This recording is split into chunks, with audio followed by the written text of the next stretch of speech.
সকালটা শুরু হয় ব্যস্ততাময় জীবন নিয়ে। কী রান্না করব, কী খাবো, কীভাবে সব কিছু সময়ের মধ্যে ম্যানেজ করব, এগুলো সব সময় মাথার মধ্যে ঘুরপাক করে। সকালবেলা উঠে চিন্তা করতেছি কী রান্না করব, কী রান্না করব। এটা কার কার হয় বলেন তো?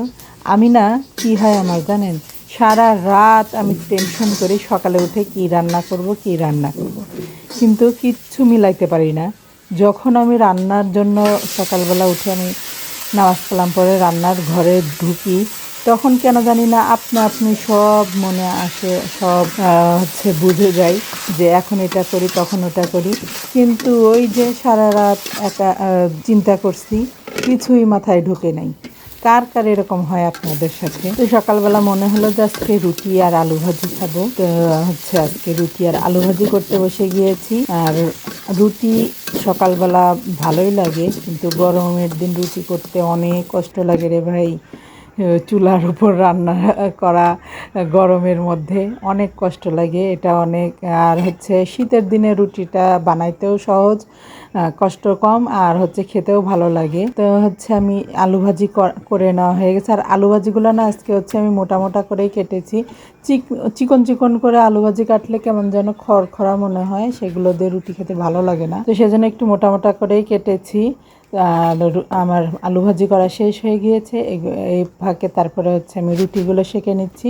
আর এই কাঠের চুলায় রুটি সেঁকতে আমার যা কষ্ট হয়, কারণ জালটা আমি কন্ট্রোল করতে পারি না, রুটি যায় পুড়ে। তারপরে আবার জাল টান দিলে, কমানোর চেষ্টা করলে একদম নিভে যায়। সে মানে কাঠের চুলায় আমার রুটি করতে বেশিরভাগই পুড়ে যায়, কিন্তু আজকে তারপরেও ভালো হয়েছে, আজকে পুড়ে নাই বেশি, রুটিগুলো ভালোই হয়েছে আমার রুটিগুলো। তারপরে আমি রুটি সেকা শেষ হয়ে গেছে।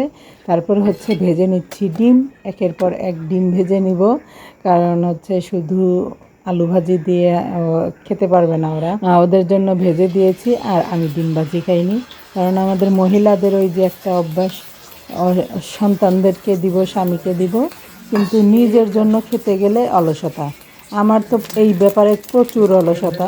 আমি দুধ বেঁচে গেলেও রেখে দেই, ওটা দেখা যায় যে পরের দিন চা করে খাই বা নষ্টই হয়ে যায়, কিন্তু নিজে খাবো এই ব্যাপারে আমার খুব অলসতা। তো যে সবাইকে, তিনজনকেই 3টা ডিম ভেজে দিচ্ছি, কিন্তু এই যে আমি খাবো না, আমি শুধু আলু ভাজি দিয়েই রুটি খেয়ে নিয়েছি। আর তাড়াহুড়ার মধ্যে না আমার খাওয়াটাও ওই রকম হয় না, কারণ আমার 10টার মধ্যে আবার বের হয়ে যেতে হয় আমার মেয়ের টিফিনের জন্য।